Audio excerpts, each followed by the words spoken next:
rahmatullahi wa barakatuh. As a Muslim scientist, I'm often very wary, almost scared of what I say.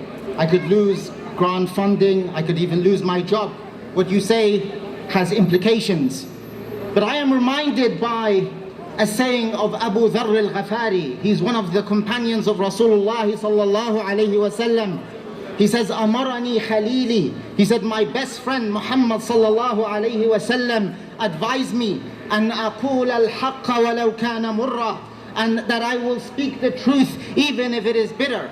I cannot hide anymore. I have to speak the truth. Because the Uyghur people, they did not choose the path of taqiyya. They did not choose the path of silence. They chose the concentration camps. They had a choice between Karl Marx or Muhammad sallallahu alayhi wa sallam, and they chose. Their men, their women and their kids overwhelmingly chose the path of the concentration camps, the path of Bilal, the path of Sumayya. Takbir! Takbir! Takbir! And they could have given all of that up. They could have lived in prosperity. They could have benefited from the Silk Road initiative. But they chose the path of Muhammad sallallahu alayhi wa sallam. If we do not support them from our privileged position, we are the losers, not them. They get the first dip on the hawd of the Prophet Muhammad sallallahu alayhi wa sallam. It's we who will be asked whether we should support them or not. So that is my first point. The second point is that we need to speak up even if it's uncomfortable.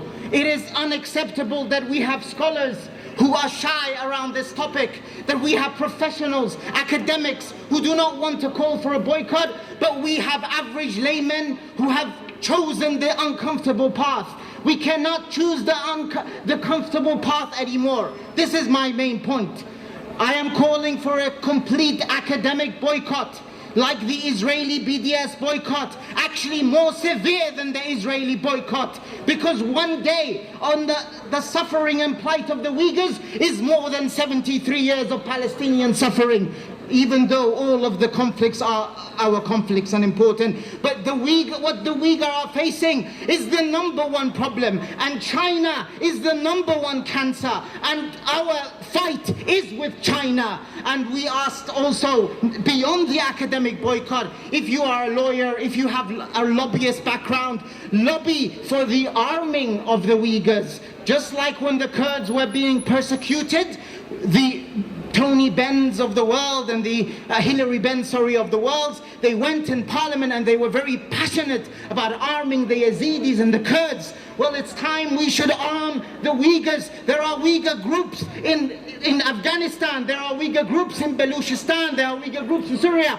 there are Uyghur groups, there are Hong Kong groups, there are Taiwan groups. We should pressure our politicians to arm them, because this is a Holocaust. This is the Warsaw ghettos. This is it. This is it. They're 80% suffering. They're 80% decline in population. This is it. So we should use all means, and we should call upon all means. And I, as a scientist, I'm calling, even if I lose my job, for a full academic boycott of the cancerous CCP Chinese country. Assalamu alaikum.